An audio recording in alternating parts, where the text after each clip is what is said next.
Municipal corporation అవినీతికి అడ్డాగా మారిందనే ఆరోపణలు వెల్లువెత్తుతున్నాయి. అడ్డు అదుపు లేని పైరవీలు, ప్రతి పనికి ఫిక్స్ అయిన రేట్లతో ప్రజలకు చుక్కలు కనిపిస్తున్నాయి. కానీ అధికారులపై పాలక వర్గానికి పట్టు లేదు. ప్రజా ప్రతినిధులు ప్రక్షాళన చేద్దామన్న పరిస్థితి చెయ్యి దాటిపోయింది. పాప పంకిలం పెరిగిపోతోంది. మున్సిపల్ కార్పొరేషన్లో అవినీతి జరుగుతోందన్న ఆరోపణలు వస్తున్నా పట్టించుకునే దిక్కే లేదా? పాలకులు, ఉన్నతాధికారుల్లో అంత ఉదాసీనత ఎందుకు? కందకు లేని దురద కత్తిపేటకెందుకు అనుకుంటున్నారా? ఎవరూ ఫిర్యాదు చేయలేదని మిన్నకుండిపోతున్నారా? అసలు ఏలూరు మున్సిపల్ కార్పొరేషన్లో ఏం జరుగుతోంది? శృతి మించిన అవినీతి ఎలా సాగుతోందో ఈ స్టోరీలో చూద్దాం. జీతం జీతమే, మేత మేతే. అడ్డమైన గడ్డి కరవందే కొందరు ఉద్యోగులు, అధికారులకు కడుపు నిండదు. ఏపీలోని నగరపాలక సంస్థలు, పురపాలక సంఘాలు, పంచాయతీల్లో ఇదే పరిస్థితి ఉంది.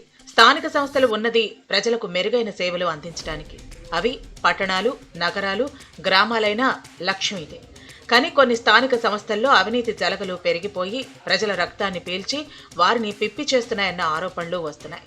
ఏలూరు నగరపాలక సంస్థలో ఇలాంటి పరిస్థితే ఉంది. ఒకవైపు అధికారుల అవినీతి, మరోవైపు పట్టులేని పాలక వర్గం వెరసి ఏలూరు కార్పొరేషన్లో పరిస్థితి దిగజారిపోయింది. చిన్న పని కావాలన్నా సిబ్బంది ముడుపులు ముట్టజెప్పాల్సిందే.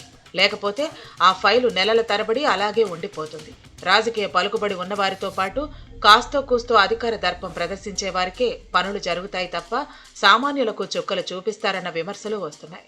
శాఖల వారీగా అవినీతి బాగోతం చూస్తే ఎవరైనా విస్తుపోక మానరు. నీతి కంటే అవినీతి పెద్దది. ఏలూరు కార్పొరేషన్ అధికారుల ప్రతి విభాగానిది అవినీతి చరిత్రే. టౌన్ ప్లానింగ్ విభాగంలో ఇది పరాకాష్ఠకు చేరుకుంది. బిల్డింగ్ అనుమతులు, క్రమబద్ధీకరణ, ట్రేడ్ లైసెన్సులు, హోర్డింగులకు పర్మిషన్, ఇలా ప్రతి అంశానికి ఆమ్యామ్యాలు ఇవ్వాల్సిందేనని వినిపిస్తోంది. సిటీ అసిస్టెంట్ ప్లానర్ దగ్గర నుంచి దిగువ స్థాయిలో పనిచేసే బిల్డింగ్ సూపర్వైజర్ వరకు ప్రతి ఒక్కరి చేతులు తడిపితే కానీ పనులు జరగవు. ఈ ముడుపుల రేట్లు కూడా పనిని బట్టి ₹1,000 నుంచి లక్షల వరకు ఉంటాయని వినిపిస్తోంది. రెవెన్యూ విభాగానిది అదే తీరు. పన్నుల విధింపు, వసూళ్లలో జరిగే అవినీతి ఎక్కువగానే ఉంటోందన్న ప్రచారం లేకపోలేదు. నగరపాలక సంస్థకు షాపింగ్ కాంప్లెక్స్లు ఉన్నాయి. వాటిలో కొన్ని దుకాణాలు ఖాళీగా ఉండటంతో వాటిని ఆక్రమించినా ఎవరూ పట్టించుకోరు. షాపు లైసెన్సుదారులు అద్దెలు కట్టకపోయినా పర్వాలేదు అన్న ధోరణి ప్రబలింది.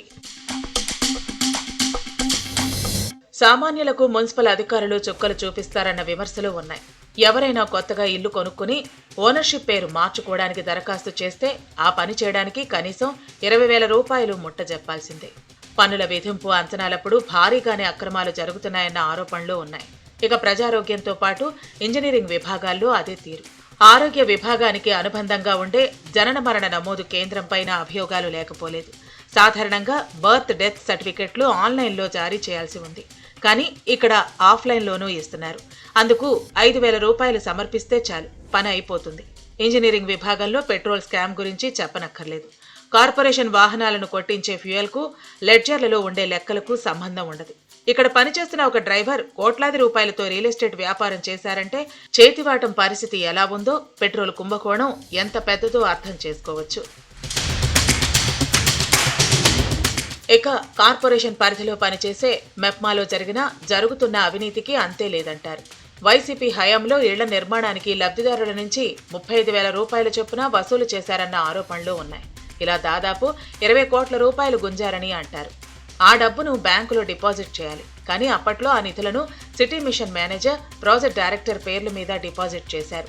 దీనిపై ప్రతి నెల వచ్చిన ₹1,00,000 వడ్డీ ఏవైందో లెక్కలేవు. దాదాపు 3 ఏళ్ల పాటు ఆ నిధులు వారి పేరు మీద అలాగే ఉండిపోయాయి. ఈ విషయం ప్రస్తుత ఏలూరు టీడీపీ ఎమ్మెల్యే బడేటి చంటి దృష్టికి వచ్చింది. వెంటనే స్పందించిన శాసనసభ్యుడు లబ్ధిదారుల నుంచి వసూలు చేసిన డబ్బు వారికి ఇచ్చేయాలని ఆదేశించారు. అదేవిధంగా నిబంధనలకు విరుద్ధంగా వ్యక్తిగతంగా జాయింట్ అకౌంట్లో డిపాజిట్ చేసిన అప్పటి ప్రాజెక్ట్ డైరెక్టర్, సిటీ మిషన్ మేనేజర్పై ఇప్పటికీ చర్యలు లేవు. మరోవైపు ప్రస్తుతం ఏలూరులో డ్వాక్రా మహిళల సొమ్ము పక్కదారి పట్టిన దాఖలాలు లేకపోలేదు. డ్వాక్రా సంఘాల లీడర్లు, కమ్యూనిటీ అసిస్టెంట్ల సహకారంతో సొమ్ము స్వాహా చేశారన్న ఆరోపణలు ఉన్నాయి. విచారణ చేయాల్సిన మెప్మా అధికారులు పట్టించుకోలేదు. దీనిపై ఎమ్మెల్యే సీరియస్ అయ్యారు. స్వాహా చేసిన వారిపై చర్యలు తీసుకోవాలని, డబ్బులు రికవరీ చేయాలని ఆదేశించారు. అలాగే వీధి వ్యాపారులకు ఆర్థిక సహాయం అందించడానికి ఉద్దేశించిన స్వనిధి పథకం అమల్లోనూ ఏలూరు కార్పొరేషన్ పనితీరు అధ్వానంగానే ఉన్నట్టు సమాచారం. రాష్ట్రంలోని ఇతర నగరపాలక సంస్థల కన్నా ఏలూరులోనే లబ్ధిదారుల ఎంపిక చాలా తక్కువగా ఉన్నట్లు సమాచారం. దీనిపై రాష్ట్ర స్థాయి అధికారులు కార్పొరేషన్ ఆఫీసర్ల తీరును తప్పుపట్టి తలంటు పోసినట్లు వినిపిస్తోంది. ప్రస్తుత పాలకవర్గం సైతం కార్పొరేషన్ కార్యకలాపాలను పెద్దగా పట్టించుకోవటం లేదన్న ఆరోపణలు ఉన్నాయి.